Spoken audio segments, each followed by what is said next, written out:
Savez-vous que 85% des hommes ne se rendent pas compte lorsque leur partenaire les trompe? Un chiffre qui fait froid dans le dos, n'est-ce pas? Si vous êtes comme la plupart des hommes, vous pensez sûrement que cela n'arrive qu'aux autres, que vous le remarqueriez forcément si quelque chose n'allait pas dans votre couple. Pourtant, la réalité est tout autre. Contrairement aux hommes qui laissent souvent des indices flagrants, les femmes infidèles sont généralement bien plus discrètes. Elles utilisent des phrases en apparence banales, adoptent des comportements subtils, des signaux qui passent complètement inaperçus pour un œil non averti. Et non, ce ne sont pas les signes évidents auxquels vous pensez, téléphone caché ou parfum différent. C'est bien plus subtil et dangereux que cela. Dans cette vidéo, nous allons décrypter ensemble 6 phrases que les femmes prononcent fréquemment lorsqu'elles sont infidèles. Vous les avez peut-être déjà entendues sans y prêter attention. Elles semblent anodines, mais derrière ces mots peuvent se cacher des vérités qui, une fois mises en lumière, peuvent soit sauver votre relation, soit vous éviter de perdre des années dans une histoire fondée sur des mensonges. Restez jusqu'à la fin, car la dernière phrase que je vais révéler est celle que 90% des hommes interprètent complètement à l'envers. Et c'est souvent celle qui marque le point de non-retour dans votre couple. Écoutez-moi bien, mon ami. Quand votre femme commence à parsemer ses conversations du nom d'un collègue, d'un ami ou d'un voisin, ne prenez jamais cela à la légère. C'est comme si elle plantait des graines dans votre esprit, vous préparant inconsciemment à accepter la présence de cette personne dans sa vie. Tu sais, Marc du bureau comprend tellement bien mes projets, ou Julien a encore dit quelque chose de drôle aujourd'hui. Ces phrases semblent anodines, mais elles sont en réalité des signaux d'alarme déguisés. Elles ne parlent pas de cette personne par hasard. Elles vous habituent à son existence. Ce qui se passe, c'est qu'elle développe une connexion émotionnelle avec quelqu'un d'autre et inconsciemment, elle a besoin de partager cette excitation avec vous. C'est pervers, mais c'est humain. Imaginez que vous découvriez un nouveau restaurant incroyable. Vous en parleriez naturellement à tout le monde, non? Eh bien, c'est exactement ce qui se passe avec cette nouvelle découverte relationnelle. Elle ne peut pas s'empêcher d'évoquer cette personne parce que ses pensées gravitent autour d'elle. Plus elle en parle, plus cette personne prend de place dans votre couple, sans que vous vous en rendiez compte. Le danger, c'est que vous commencez à normaliser cette présence. Vous entendez tellement parler de Marc ou Julien que vous finissez par les considérer comme des personnages familiers de votre quotidien. C'est exactement ce qu'elle veut, que vous baissiez votre garde. Pendant ce temps, elle teste vos réactions. Observe si vous montrez des signes de jalousie ou de suspicion. Si vous ne réagissez pas, elle interprète cela comme un feu vert pour approfondir cette relation. C'est un processus de conditionnement psychologique dont la plupart des hommes ne se rendent pas compte. Regardez les détails de ces récits. Prête-t-elle plus d'attention aux anecdotes impliquant cette personne? Ses yeux s'illuminent-ils quand elle en parle? Y a-t-il une tendance à comparer cette personne avec vous, même subtilement? Marc a une approche différente des problèmes, ou Julien a une façon de voir les choses qui me fait réfléchir. Ces comparaisons, même formulées positivement, sont des signaux que quelque chose se développe. Elle commence à voir des qualités chez cette personne qu'elle ne trouve plus chez vous, ou qu'elle redécouvre ailleurs. Le plus révélateur, c'est la fréquence et l'intensité émotionnelle avec laquelle elle évoque cette personne. Une mention occasionnelle d'un collègue est normale, mais quand cela devient récurrent et chargé d'émotions, c'est différent. Elle peut même commencer à défendre cette personne si vous émettez la moindre critique, ou devenir agacée si vous ne montrez pas d'intérêt pour ses histoires. C'est parce qu'inconsciemment, critiquer cette personne revient à critiquer ses propres sentiments naissants. Elle projette déjà une partie d'elle-même sur cette relation émergente. Ne sous-estimez jamais ce signe. L'infidélité féminine commence souvent par là, une connexion émotionnelle qui se développe lentement, mais sûrement. Contrairement aux hommes qui peuvent séparer le physique de l'émotionnel, les femmes ont besoin de cette connexion du cœur avant tout. Quand elles commencent à mentionner constamment quelqu'un d'autre, c'est que cette personne a déjà franchi la première barrière de son intimité émotionnelle. Le passage à l'acte physique n'est souvent plus qu'une question de temps et d'opportunité. Restez vigilants, ce n'est pas de la paranoïa, c'est de la lucidité. Cette phrase, mon ami, est l'une des plus dangereuses que vous puissiez entendre. Elle semble si innocente, si naturelle, que votre premier réflexe sera de dire « Bien sûr, amuse-toi bien ». Mais c'est exactement le piège. Cette phrase a été perfectionnée au fil des siècles par toutes les femmes qui ont eu besoin de créer des alibis. Elle ne soulève aucun soupçon immédiat. Elle vous fait même passer pour un partenaire compréhensif et moderne, si vous l'acceptez sans broncher. C'est l'excuse parfaite, et c'est précisément pour cela qu'elle est si redoutable. Ce qui doit vous alerter, ce n'est pas l'excuse elle-même, mais le schéma qui se dessine progressivement. Observez, ces sorties entre amis commencent-elles à se multiplier? Deviennent-elles plus fréquentes, plus longues, plus mystérieuses? Une femme qui sort occasionnellement avec ses amis, c'est normal et sain. Mais une femme qui développe soudainement une vie sociale hyperactive après des années de routine, c'est suspect. Elle crée délibérément des occasions d'être ailleurs, loin de vous, et cette phrase devient son laissez-passer universel. Écoutez attentivement les détails qu'elle vous donne. Une vraie sortie entre amis s'accompagne généralement d'anecdotes précises, de noms, de lieux, d'histoires qu'elle a hâte de partager avec vous. Mais quand elle utilise cette phrase comme couverture, les explications deviennent vagues, évasives, génériques. On a juste parlé, ou on a traîné un peu partout. Si vous posez des questions plus précises sur sa soirée, observez sa réaction. Devient-elle défensive? Change-t-elle de sujet? Se braque-t-elle en vous accusant de ne pas lui faire confiance? Ces réactions disproportionnées trahissent souvent un mensonge. Le plus révélateur, c'est l'incohérence dans ces récits. La mémoire du mensonge est fragile, alors que celle de la vérité est naturelle. Si elle vous raconte qu'elle était avec Sophie jeudi soir, mais que la semaine suivante elle mentionne avoir vu un film qui sortait justement ce jeudi-là, ou si les détails changent d'une conversation à l'autre, c'est que quelque chose cloche. Une femme qui n'a rien à cacher n'a pas besoin de surveiller ses paroles ou de construire des histoires complexes. La vérité se raconte spontanément, le mensonge demande de la préparation et de la vigilance constante. L'autre signal d'alarme, c'est quand cette phrase devient systématique. Avant, elle vous racontait ses sorties avec enthousiasme, vous parlait de ses amis, vous invitait même parfois à vous joindre au groupe. Maintenant, c'est différent. Ces sorties deviennent sa chasse gardée, un territoire où vous n'êtes plus le bienvenu, même en pensée. Elle crée des compartiments étanches dans sa vie et vous êtes progressivement exclu de certaines zones. Cette phrase marque la frontière de ce nouveau territoire secret. Ne devenez pas paranoïaque, mais restez vigilant. Si « je sors juste avec des amis » devient son mantra récurrent, accompagné d'un changement dans son comportement général, plus de soins apportés à son apparence avant ses sorties, téléphone plus protégé, humeur différente au retour. Alors, il est temps d'ouvrir les yeux. La vérité n'a pas besoin d'autant d'explications répétitives.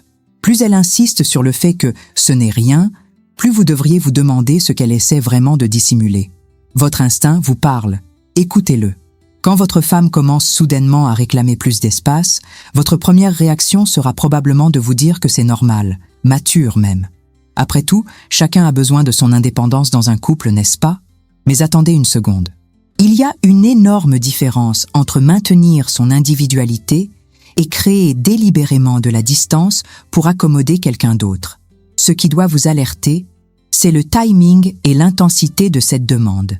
Si elle arrive brutalement, sans raison apparente, ou si elle s'intensifie de manière disproportionnée, c'est que quelque chose se trame. Réfléchissez à la logique derrière cette demande. Pourquoi aurait-elle soudainement besoin de plus d'espace alors que votre relation fonctionnait bien? J'ai besoin de temps pour moi, ou je dois me retrouver, sont des phrases qui sonnent bien, presque spirituelles. Mais en réalité, elle ne part pas faire de la méditation ou du yoga. Elle crée des créneaux libres, des opportunités, des moments où elle peut voir quelqu'un d'autre sans avoir à vous mentir directement. C'est calculé, même si elle ne se l'avoue pas consciemment. Elle aménage sa vie pour faire de la place à une nouvelle relation. Cette distance physique s'accompagne toujours d'une distance émotionnelle. Vous la sentez plus froide, plus détachée, moins investie dans vos conversations, vos projets communs, votre intimité. Ce n'est pas un hasard. Elle désinvestit émotionnellement votre relation pour investir ailleurs. C'est comme si elle avait un budget émotionnel limité et qu'elle commençait à le dépenser ailleurs. Moins d'énergie pour vous signifie plus d'énergie pour quelqu'un d'autre. Elle ne peut pas être passionnément investie dans deux relations à la fois, alors elle choisit où mettre sa priorité. Observez comment elle utilise cet espace qu'elle réclame. Si c'était vraiment pour se retrouver personnellement, vous verriez des signes concrets. Elle lirait plus, ferait du sport, reprendrait des hobbies abandonnés, passerait du temps avec sa famille. Mais si cet espace coïncide avec des sorties mystérieuses, des heures inaccountables ou une protection accrue de sa vie privée, alors vous savez que ce n'est pas du développement personnel. C'est de la préparation relationnelle. Elle se donne les moyens logistiques de développer quelque chose avec quelqu'un d'autre. Le plus pervers dans cette stratégie, c'est qu'elle vous met dans une position impossible. Si vous refusez de lui donner cet espace, vous passez pour le partenaire possessif, étouffant, qui ne respecte pas son besoin d'autonomie. Si vous acceptez, vous lui ouvrez la porte pour explorer d'autres options. C'est un piège émotionnel parfait. Elle peut même retourner la situation contre vous en prétendant que votre résistance prouve que vous ne la comprenez pas, que vous n'êtes pas compatible, que votre relation a des problèmes.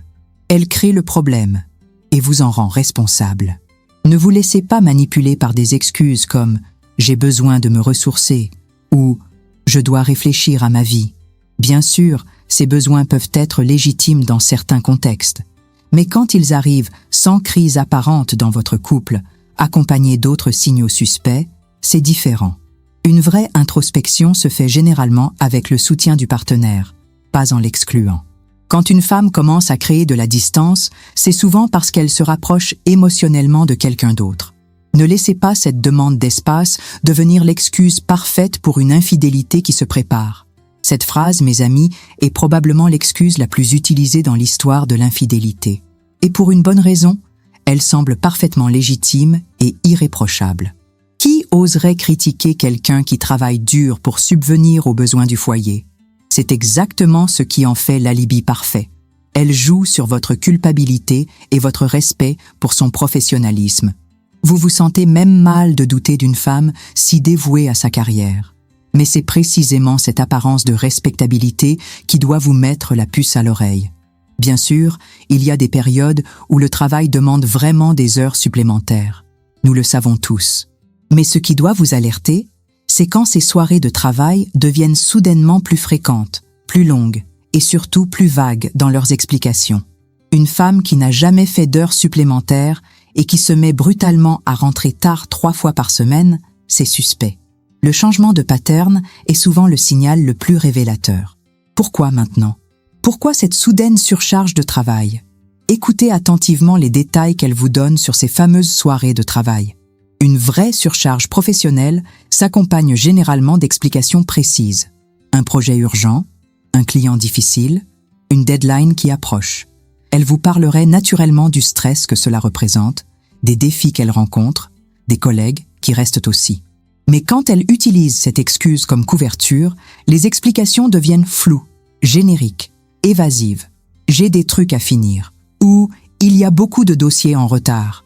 Rien de spécifique, rien qui vous permette de comprendre réellement ce qu'elle fait. Le plus révélateur, c'est son comportement avant et après ces prétendues soirées de travail.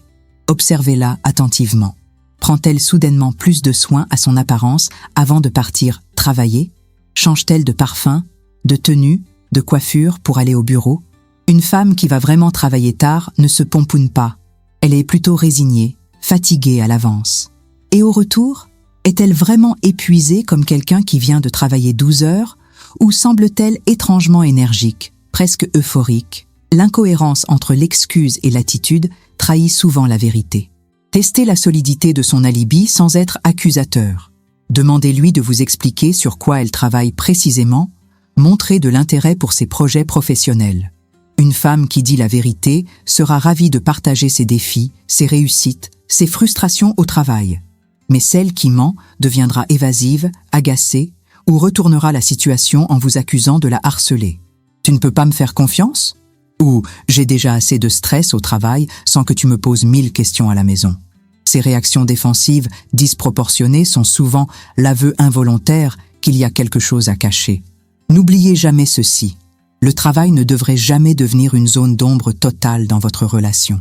Si votre femme commence à utiliser systématiquement cette excuse, si ses horaires deviennent imprévisibles sans raison professionnelle valable, si elle ne peut jamais être jointe pendant ses supposées heures de travail, alors il est temps de vous poser les bonnes questions.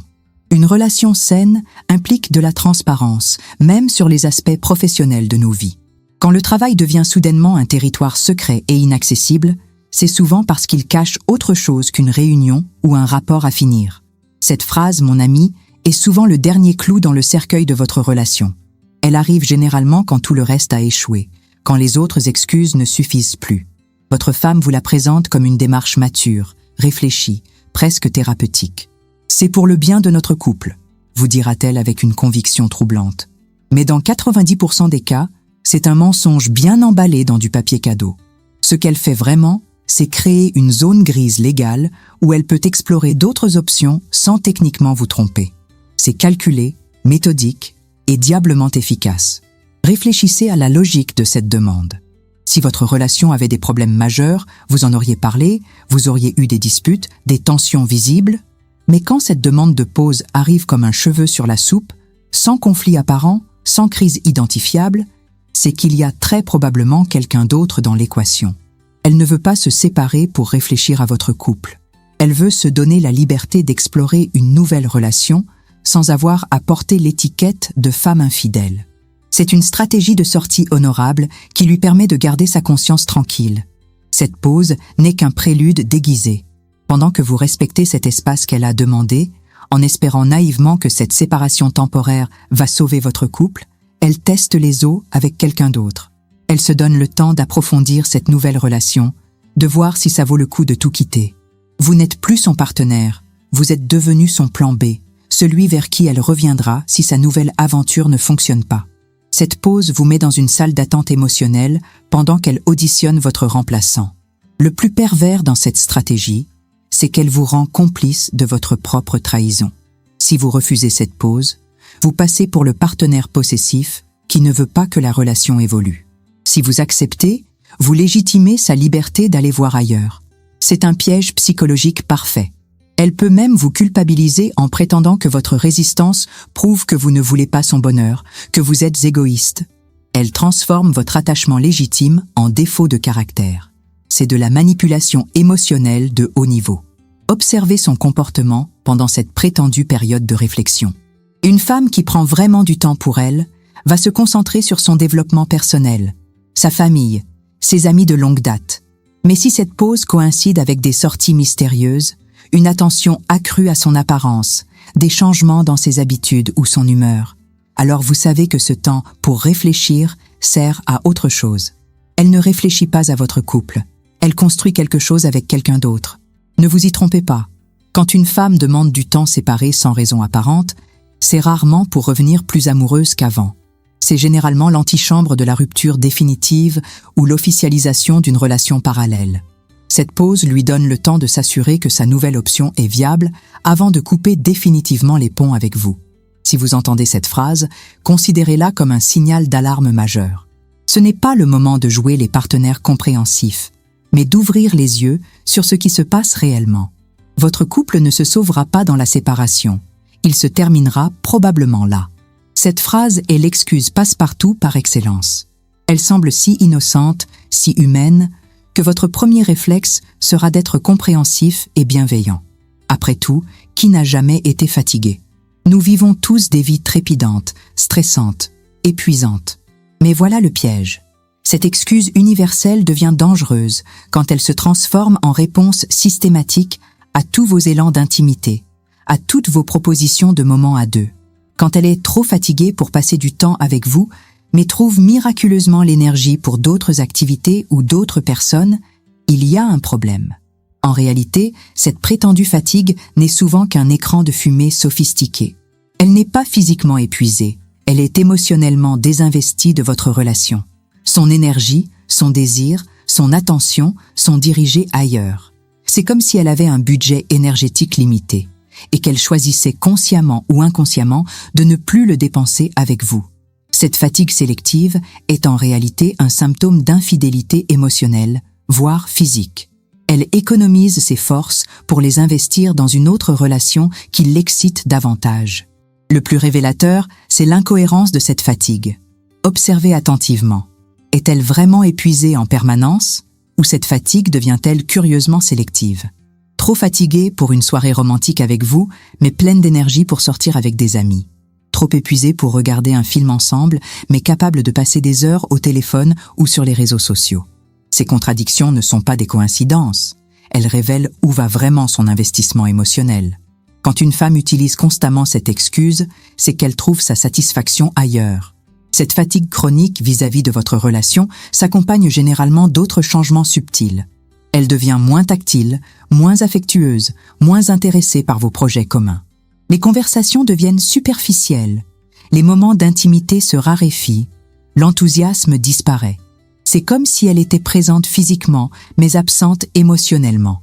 Elle fait les gestes du quotidien par habitude, par obligation, mais son cœur et son esprit sont ailleurs. Cette fatigue relationnelle est souvent le symptôme d'un désinvestissement profond. Ne vous laissez pas culpabiliser par la simplicité apparente de cette excuse. « Je suis fatigué » peut sembler si légitime que vous n'osez même pas questionner sa validité. Vous vous dites que vous êtes égoïste de réclamer de l'attention à quelqu'un d'épuisé. Mais une vraie fatigue physique ou mentale s'accompagne généralement d'explications, de contexte, et surtout d'un effort pour maintenir la connexion malgré l'épuisement. Une femme vraiment fatiguée mais amoureuse trouvera des moments, même petits, pour maintenir l'intimité. Elle s'excusera, proposera des alternatives, montrera qu'elle tient à vous malgré sa fatigue.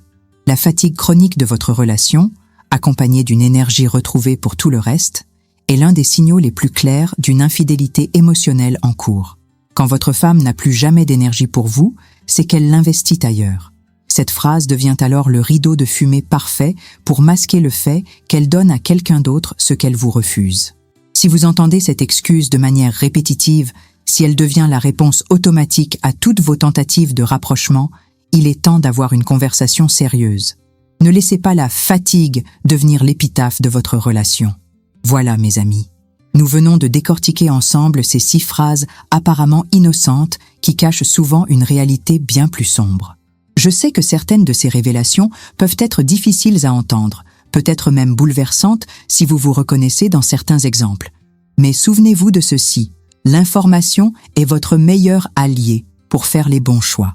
Ces signaux ne sont pas une science exacte, et mon but n'est pas de transformer tous les hommes en détectives paranoïaques. Il s'agit plutôt de développer votre intelligence émotionnelle, votre capacité à lire entre les lignes, à faire confiance à votre instinct quand quelque chose vous semble étrange. Car au fond de vous, vous savez déjà quand quelque chose ne va pas. Vous avez juste besoin qu'on vous donne la permission d'écouter cette petite voix intérieure. Si vous vous retrouvez dans certaines de ces situations, ne paniquez pas. Privilégiez toujours le dialogue direct et honnête avec votre partenaire. Posez les vraies questions, celles qui comptent. Et surtout, n'acceptez jamais de vivre dans le doute permanent. Vous méritez une relation basée sur la transparence et la confiance mutuelle. Alors, dites-moi en commentaire, avez-vous déjà entendu l'une de ces phrases dans votre relation? Laquelle vous a le plus marqué? Votre témoignage pourrait aider d'autres hommes à ouvrir les yeux. Si cette vidéo vous a ouvert les yeux, n'hésitez pas à la liker et à vous abonner pour ne manquer aucun de mes conseils. Parce qu'une relation épanouie, ça se construit avec de la lucidité et de l'authenticité.